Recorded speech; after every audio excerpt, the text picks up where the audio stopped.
भड़के हुए तो भाईजान यानी असदुद्दीन ओवैसी भी हैं, जिन्होंने बिहार के सीमांचल और मिथिलांचल में महागठबंधन के खिलाफ ऑपरेशन बदला तेज कर दिया है।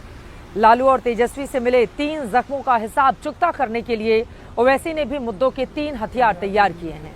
देखिए।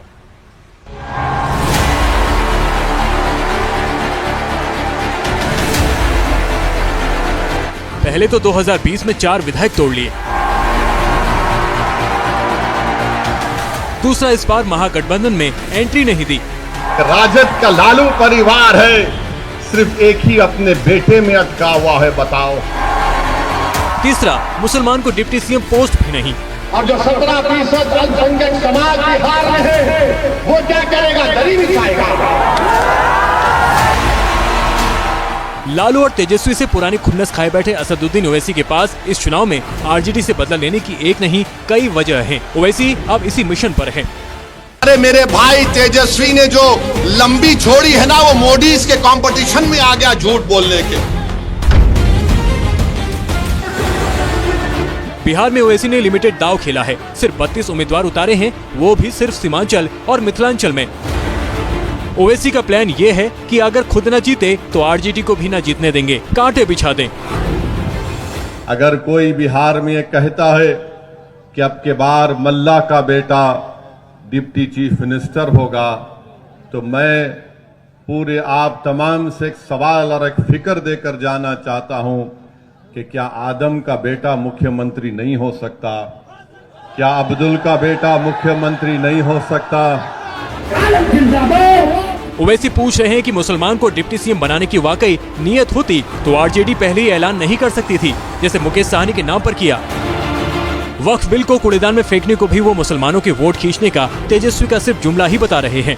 मैं कह रहा हूं कि वक्फ का कानून काला कानून है। ये कह रहे हैं कि हम आएंगे तो कानून को बंद कर देंगे। कैसा बंद करेंगे? अरे पूरे देश का बना हुआ है बाबा। अगर तुझे नहीं मालूम तो कोई वकील को बिठाकर सुन ले, समझ ले, उसके बाद कुछ बोल दे।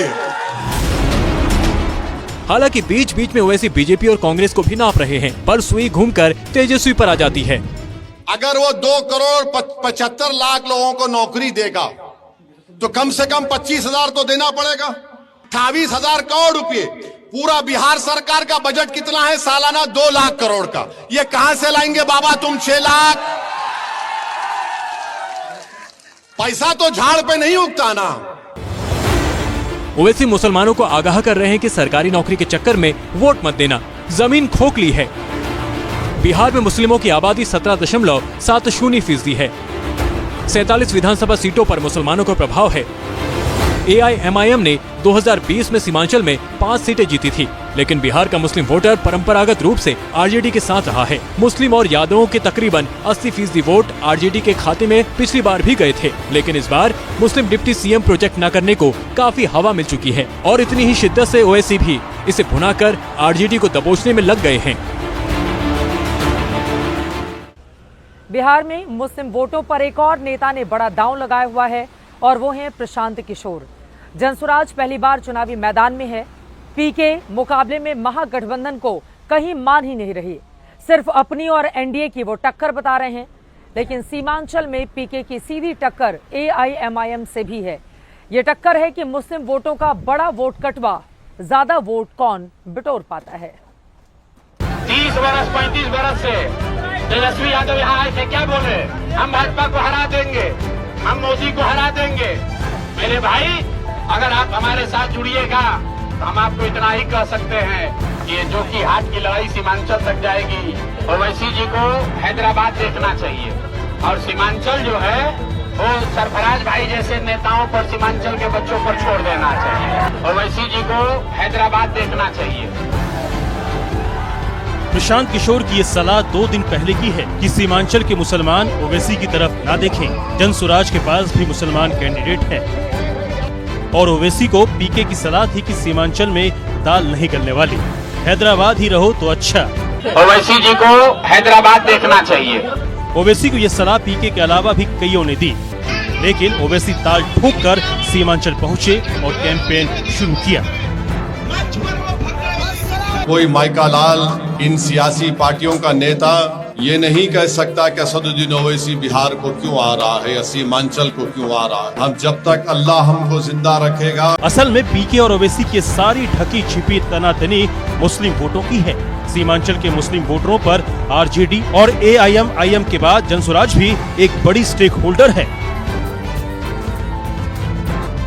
सवाल आ रहा है कि डिप्टी सीएम के मुद्दे ने असर दिखाया तो आरजेडी से छिटक कर ये मुस्लिम वोट पीके को चुनेगा या ओवैसी को। तेजस्वी यादव 15 साल बिहार राजद का सरकार रहा और पूरा बिहार को गर्त में पहुंचा दिया। इनके माँ बाप जब मुख्यमंत्री थे तो आदमी का छोड़िए जानवर का भी चारा ये लोग चोरी करके खा गया, जेल गया, और अब कह रहा है कि हम आएंगे तो बिहार को सुधार देंगे। तो ऐसा है, बिहार की जनता इतना मूर्ख नहीं है, लोगों को पता है कि ये लोग आएंगे तो जैसे बूढ़ा शेर का कहानी सुने हैं ना, जब शेर बूढ़ा हो जाता था तो सोना का कंगन लेके बैठता था कि कोई राहगीर जाते हुए सोना के कंगन के लालच में फंसे तो उसको खाएंगे। गरजदार चुनावी तकरीरों में ओवैसी का भी कोई मुकाबला नहीं है। पीके के साथ डबल चैलेंज है। उन्हें मुस्लिम वोटरों को आरजेडी से अलग भी करना है और उन्हें एआईएम में जाने से भी रोकना है। आपको ये वीडियो कमेंट करके जरूर बताएं और शेयर करें वीडियो को।